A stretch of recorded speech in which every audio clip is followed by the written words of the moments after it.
తెలంగాణలో కీలకమైన ఎల్లంపల్లి ప్రాజెక్టు ప్రారంభోత్సవానికి ఏర్పాట్లు జరుగుతున్నాయి. త్వరలో జాతికి అంకితం చేసే అవకాశం ఉంది. అదేంటి, ఆల్రెడీ వినియోగంలో ఉన్న ప్రాజెక్టుకు ప్రారంభోత్సవం ఏంటని అనుకుంటున్నారా? దశాబ్ద కాలంగా సాగు తాగునీరే కాదు, పారిశ్రామిక అవసరాలను తీరుస్తున్న ఎల్లంపల్లి ప్రాజెక్టును బీఆర్ఎస్ పాలకులు ఎందుకు ఓపెన్ చేయలేదు? దీని వెనుక ఉన్న పొలిటికల్ రీజన్స్ ఏంటి? ఉమ్మడి రాష్ట్రంలో కాంగ్రెస్ ప్రభుత్వం నిర్మించడంతోనే కారు పార్టీ సర్కారు ప్రారంభోత్సవం చేయలేదా? What's the story?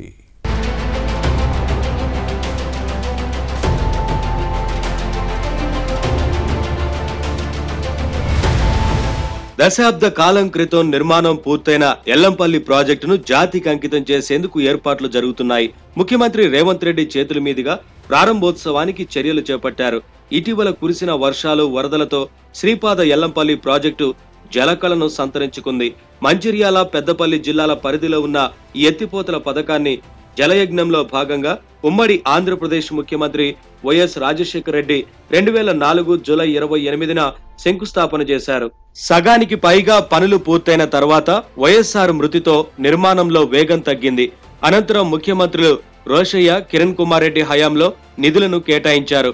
మొత్తానికి 2013 నాటికి ప్రాజెక్టు పూర్తయింది. దీని పూర్తి సామర్థ్యం 20 టీఎంసీలు కాగా, రామగుండం ఎన్టీపీసీతో పాటు హైదరాబాద్ తాగునీటి అవసరాలను తీర్చేందుకు ఎల్లంపల్లి నీటిని వినియోగిస్తున్నారు. అంతేకాదు, మిషన్ భగీరథతో పాటు కాళేశ్వరం ఎత్తిపోతల పథకంలో భాగంగా ఎగువన నిర్మించిన బ్యారేజీలకు ఇక్కడి నుంచే నీటిని ఎత్తిపోస్తున్నారు.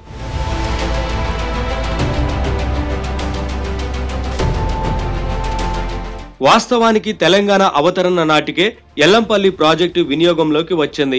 2014లో బీఆర్ఎస్ అధికారంలోకి వచ్చిన తర్వాత అప్పటి సీఎం కేసీఆర్ ప్రారంభిస్తారని హడావిడి జరిగింది. కానీ కారణాలేవైనా కేసీఆర్ ఇటువైపు కన్నెత్తి చూడలేదు. ఆ తర్వాత కాళేశ్వరం ఎత్తిపోతల పథకం తెరపైకి రావడంతో ఎల్లంపల్లి ప్రారంభోత్సవం మరుగున పడింది. 2019లో కాళేశ్వరం ప్రాజెక్టును కేసీఆర్ అట్టహాసంగా ఓపెన్ చేసి మేడిగడ్డతో పాటు అన్నారం, సుందిళ్ల బ్యారేజీలను జాతికి అంకితం చేశారు.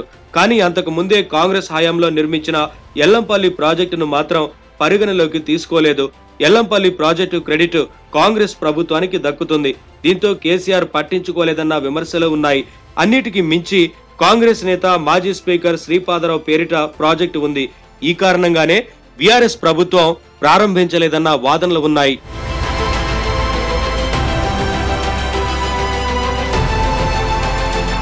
వాస్తవానికి కాళేశ్వరం ప్రాజెక్టు మనుగడ సాగాలంటే ఎల్లంపల్లి ప్రాజెక్టే కీలకం. మేడిగడ్డ నుంచి దశల వారీగా నీటిని ఎత్తిపోస్తున్నారు. ఈ వాటర్ను ఎగువన నిర్మించిన అన్నారం, సుందిళ్ల బ్యారేజీల ద్వారా ఎల్లంపల్లి ప్రాజెక్టులోకి లిఫ్ట్ చేస్తున్నారు. ఇక్కడి నుంచి మిడ్మానేరు మీదుగా అటు మల్లన్న సాగర్, ఇటు శ్రీరామ్ సాగర్ ప్రాజెక్టులను నింపేలా డిజైన్ చేశారు. ఈ క్రమంలో గత 4 ఏళ్లుగా రివర్స్ పంపింగ్ ద్వారా ఎల్లంపల్లి ప్రాజెక్టులోకి ఎత్తిపోశారు. అయితే ఎగువన వర్షాలతో వరద రావడంతో మళ్లీ గేట్లను తెరిచి గోదావరిలోకి వదిలారు.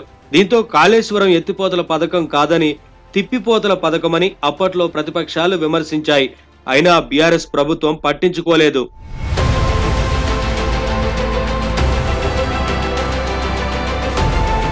అయితే గత ఏడాది మేడిగడ్డ బ్యారేజ్ పిల్లర్లు కుంగిపోవడంతో పరిస్థితి మొదటికి వచ్చింది. 2023 ఎన్నికల్లో అధికారంలోకి వచ్చిన కాంగ్రెస్ ప్రభుత్వం మేడిగడ్డ నుంచి వాటర్ లిఫ్టింగ్ ను నిలిపివేసింది. అయినా ఈ సీజన్లో ఎగువ నుంచి వచ్చిన వరదతో ఎల్లంపల్లి ప్రాజెక్టు నిండు కుండలా మారింది. దిగువ నుంచి ఎత్తిపోసే అవసరం లేకుండానే ఎల్లంపల్లి నుంచి నీటిని ఎగువ ప్రాంతాలకు లిఫ్ట్ చేస్తున్నారు. నందిమేడారం పంప్ హౌజ్ల ద్వారా మిడ్మానేరు డ్యామ్ కు వాటర్ పంపింగ్ జరుగుతోంది. ఎక్కువ వచ్చిన నీటిని గేట్లను ఎత్తివేసి దిగువ గోదావరిలోకి వదులుతున్నారు. ఇలా అత్యంత కీలకమైన ఎల్లంపల్లి ప్రాజెక్టును బీఆర్ఎస్ ప్రభుత్వం విస్మరించడాన్ని కాంగ్రెస్ శ్రేణులు తప్పుపడుతున్నాయి. త్వరలో సీఎం రేవంత్ రెడ్డి చేతుల మీదుగా ఘనంగా ప్రారంభోత్సవం జరపాలని నిర్ణయించాయి. ఈ విషయాన్ని మంత్రి శ్రీధర్ బాబు ఇటీవల ప్రకటించారు.